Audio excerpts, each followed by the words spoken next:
Assalamualaikum warahmatullahi wabarakatuh. Salam sejahtera untuk kita semua. Selamat siang Ibu dan teman-teman semua yang berbahagia. Pertama-tama marilah kita panjatkan rasa syukur atas kehadirat Allah Subhanahu wa taala yang telah memberikan rahmat karunia-Nya sehingga kita dapat melaksanakan presentasi pada hari ini walaupun secara daring.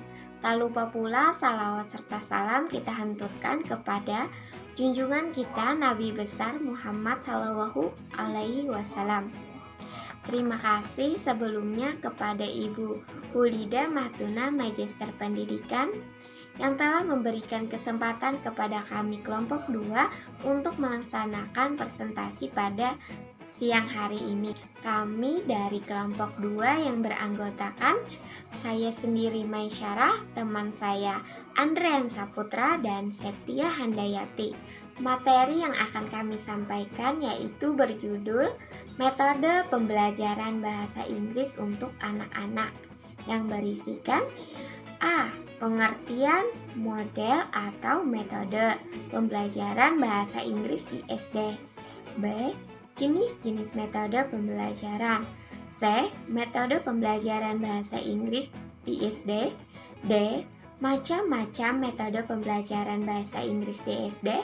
E. Penerapan metode pembelajaran bahasa Inggris. F. Penggunaan metode pembelajaran. G. Prinsip-prinsip pengajaran bahasa Inggris pada anak usia dini. A. Pengertian model atau metode pembelajaran bahasa Inggris di SD. Istilah model diartikan sebagai barang atau benda tiruan dari benda sesungguhnya, seperti globe atau model dari bumi, tempat kita hidup. Dalam konteks pembelajaran, Joyce dan Well atau Udin S. Winatapura 2001 mendefinisikan model sebagai kerangka konseptual yang melukis prosedur yang sistematis dalam mengorganisasikan pengalaman belajar untuk mencapai tujuan belajar tertentu. Metode adalah perencanaan lingkungan belajar yang mengkhususkan aktivitas di mana pembelajaran dan pelajar terlibat selama proses belajar berlangsung. Biasanya metode digunakan melalui salah satu strategi, tetapi juga tidak tertutup kemungkinan beberapa metode berada dalam strategi yang bervariasi. Artinya, penetapan metode dapat divariasikan melalui strategi yang berbeda tergantung pada tujuan yang akan dicapai dan konten proses yang akan dilakukan dalam kegiatan pembelajaran. B. Jenis-jenis metode pembelajaran. Yang pertama, metode ceramah. Yang kedua, metode tanya jawab. Yang ketiga, metode demonstrasi. Yang keempat, metode penemuan. Yang kelima, metode karya wisata. Yang keenam, metode pembelajaran tugas resitasi. Yang ketujuh, metode diskusi. Kedelapan, metode sosial drama. 9. Metode kerja kelompok. Dan yang ke-10 metode latihan. C. Metode pembelajaran bahasa Inggris di SD. Metode pembelajaran adalah cara yang digunakan oleh guru dalam mengadakan hubungan dengan siswa pada saat berlangsungnya pengajaran. Maksudnya, metode pembelajaran merupakan cara guru dalam menyampaikan informasi dan materi pembelajaran kepada peserta didik agar tersampaikan secara maksimal dan dalam mencapai tujuan pembelajaran yang diharapkan. Jadi, metode pembelajaran bahasa Inggris adalah cara yang digunakan oleh guru untuk menerapkan kerangka kegiatan pembelajaran bahasa Inggris yang telah disusun untuk mencapai tujuan yang optimal, efektif, dan efisien. Mata pembelajaran bahasa Inggris merupakan salah satu mata pembelajaran yang dipelajari di SD. Di jenjang ini, mata pembelajaran bahasa Inggris termasuk dalam komponen muatan lokal. Bahasa Inggris merupakan bahasa asing yang dipelajari di Indonesia. Dalam jenjang pendidikan dasar bahasa Inggris diajarkan pada kelas 1 sampai 6 secara berkelanjutan. D. Macam-macam metode pembelajaran bahasa Inggris di SD. 1. Metode pembelajaran bahasa Inggris yang mudah dan efektif. 2. Mengarang bebas. 3. Mengikuti video tutorial di YouTube. 4. Berlatih dengan berbicara secara spontan. 5. Metode pengajaran bahasa Inggris pada anak usia dini. 6. Metode memperbanyak kosakata bahasa Inggris. 7. Metode belajar berbicara bahasa Inggris. 8. Metode meningkatkan minat berbahasa Inggris. Berikut ini adalah beberapa metode yang dapat membantu untuk belajar bahasa Inggris sesuai dengan kemampuan. Yang pertama, Grammar Translation Method atau GTM. Yang kedua, Audio Lingual Method. Yang ketiga, Silent Y. Yang keempat, Community Language Learning atau CLA. Dan yang terakhir, yang kelima, Total Physical Response. Ada beberapa atau cara dalam memberikan kegiatan-kegiatan pada pengajaran bahasa Inggris, antara lain games and song with action, tasks that involve coloring atau cutting and sticking, total physical response activities, simple repetitive stories, yang terakhir simple repetitive speaking activities.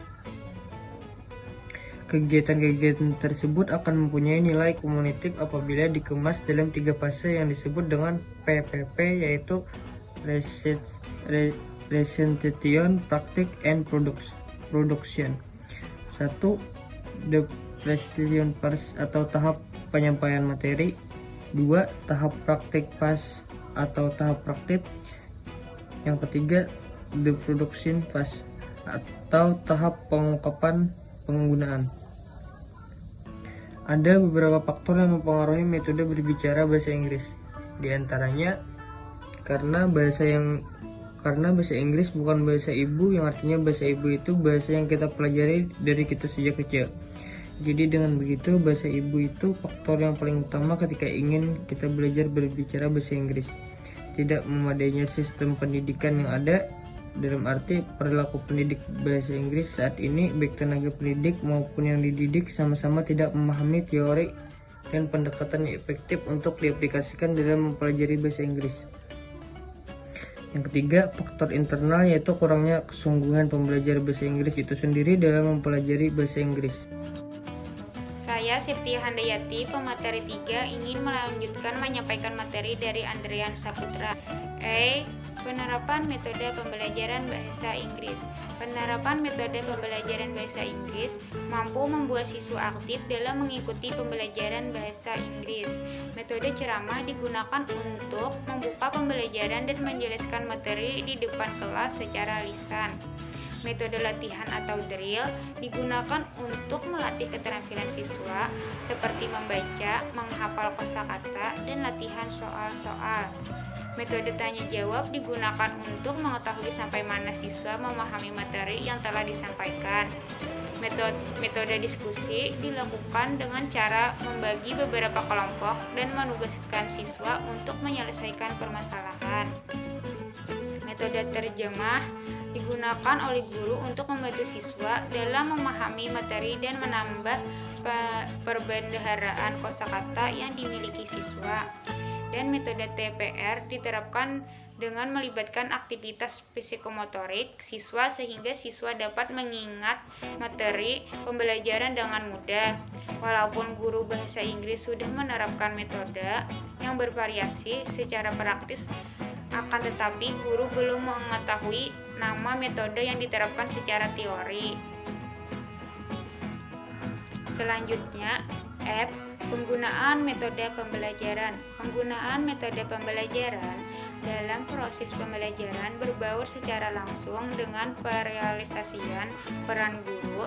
Peran utamanya adalah menjadi pendorong bagi siswa sekaligus membantu agar proses pengkonstruksian pengetahuan siswa berjalan lancar. Guru dapat menjadi fasilitator bagi siswanya untuk mendapatkan ilmu. Selain itu, dia juga mendidik siswanya dengan menambahkan berbagai nilai positif melalui motivasi, ajakan, ataupun larangan. Guru mengupayakan perannya baik itu untuk pengembangan intelektual siswa maupun untuk pembentukan dan pembaharuan karakter siswa. Proses pembelajaran di kelas merupakan upaya yang sangat penting agar siswa mampu mencapai tujuan belajar yang nantinya akan terlihat dari pencapaian hasil belajar siswa yang optimal. Namun, pembelajaran bahasa Inggris yang diterapkan di kelas masih banyak menggunakan metode konvensional. Selanjutnya, G.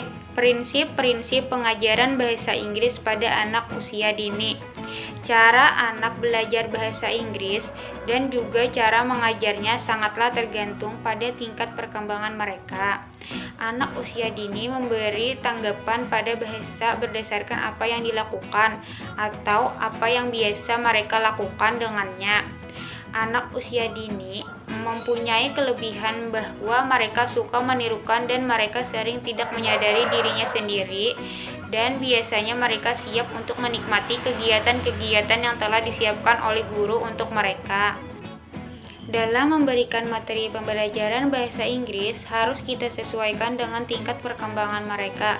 Ruang lingkup atau scope materi yang dapat kita berikan kepada anak usia dini antara lain names of colors atau nama-nama warna, numbers of 13, angka 1-10, family atau keluarga, animals atau binatang, fruit and vegetable atau buah-buahan dan sayur-sayuran, parts of the body, anggota tubuh, I am, you are, 3 is atau 3 are, I like atau I don't like,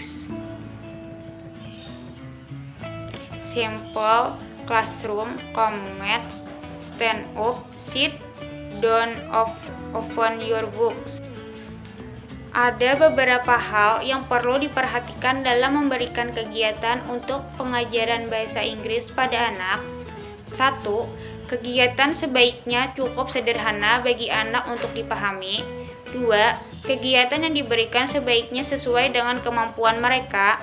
3. Kegiatan sebaiknya sebagian besar berbasis pada bahasa lisan atau oral. 4. Tentu saja untuk anak usia dini, kegiatan mendengar atau listening juga diberikan porsi yang cukup besar. 5. Kegiatan menulis, writing, sebaiknya dihindarkan untuk anak usia dini. Demikianlah materi dari kami kelompok 2. Mohon maaf atas segala kesalahan dan kekurangannya dalam menyampaikan materi pada hari ini. Semoga materi hari ini dapat menambah pengetahuan kita semua. Terima kasih atas segala perhatiannya. Wassalamualaikum warahmatullahi wabarakatuh.